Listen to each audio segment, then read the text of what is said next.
Bom, chegamos no capítulo 4 de Mateus, o famoso episódio da tentação de Jesus, quando ele é levado para o deserto e tentado pelo diabo.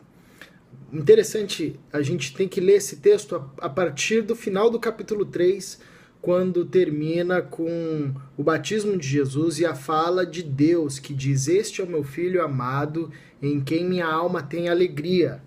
Por que essa frase é tão importante? Porque ela é o cerne, o coração da identidade de Jesus. O capítulo 4 vai falar sobre a identidade de Jesus. E qual é a identidade de Jesus? A identidade de Jesus está baseada nessa afirmação do Pai. Ele é o Filho amado de Deus que traz alegria ao coração do Pai.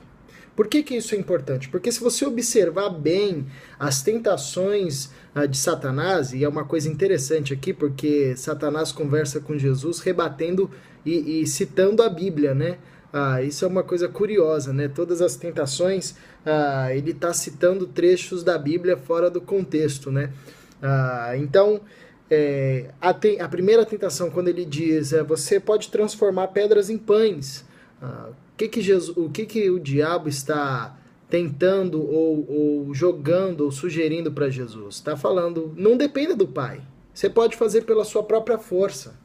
A outra tentação, quando diz, se lance, que os anjos vão te sustentar, ou a tentação que diz, me adore, reconheça a minha grandeza e eu te darei todos os reinos. Todas essas tentações, no fundo, é um ataque, se tornam ataques à identidade de Jesus, questionando, será mesmo que você é o Filho de Deus? O Filho amado do Pai? Será mesmo que você vive de tal forma que traz alegria ao coração do Pai? E Jesus responde responde a essas tentações a partir dessa afirmação de que ele é o Filho amado do Pai. Quando ele diz, nem só de pão viverá o homem, ele diz, olha, a necessidade do corpo, ela de fato é gritante às vezes, mas ela não é o que define, e ela não fala mais alto do que minha obediência ao Pai. A tentação das riquezas também não me é mais agradável aos olhos do que obedecer ao Pai, porque Deus é o único a ser adorado. Então Jesus responde a partir da sua identidade. Ele passa por essas tentações, e uma coisa interessante, que é o Espírito Santo que conduz Jesus ao deserto. No livro de Lucas vai ficar muito mais claro isso, porque desde o primeiro capítulo do livro de Lucas até o final do seu capítulo, o Espírito Santo sempre é o cara que está conduzindo Deus pelo seu ministério, o que mostra que Jesus sempre andava a partir do Espírito Santo, assim como nós devemos andar também. Então o Espírito Santo leva Jesus ao deserto e ele é tentado a partir da sua identidade. A sua identidade é questionada. Será que você realmente é o Filho de Deus?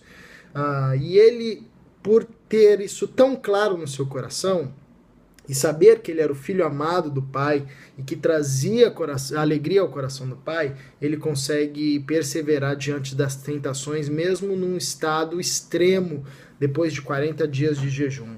O texto segue falando que depois dessa prova de fogo, Jesus continua pregando pelas cidades. E é interessante que a mensagem de Jesus nunca esteve desvinculada de uma ação prática.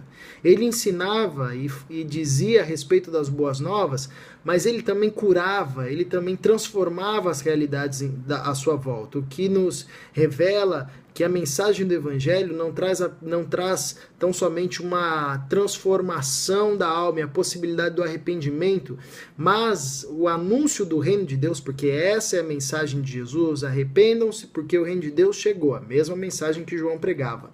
Essa mensagem do reino de Deus traz transformações na realidade. Chegou uma nova forma de reinar, um novo estilo de compreender a vida. E o texto fecha com o chamado dos pescadores, o que revela que Jesus, sabendo que era filho do Deus Altíssimo e que trazia alegria ao coração do Pai, ele reúne pessoas à sua volta para compartilhar desse privilégio de serem chamados de filhos de Deus através do seu sacrifício. Então ele chama pessoas para serem os seus discípulos. E o que é ser discípulo de Jesus? É caminhar com Cristo de tal forma que no nosso coração e na nossa vida é formada a vida de Cristo, o caráter de Cristo.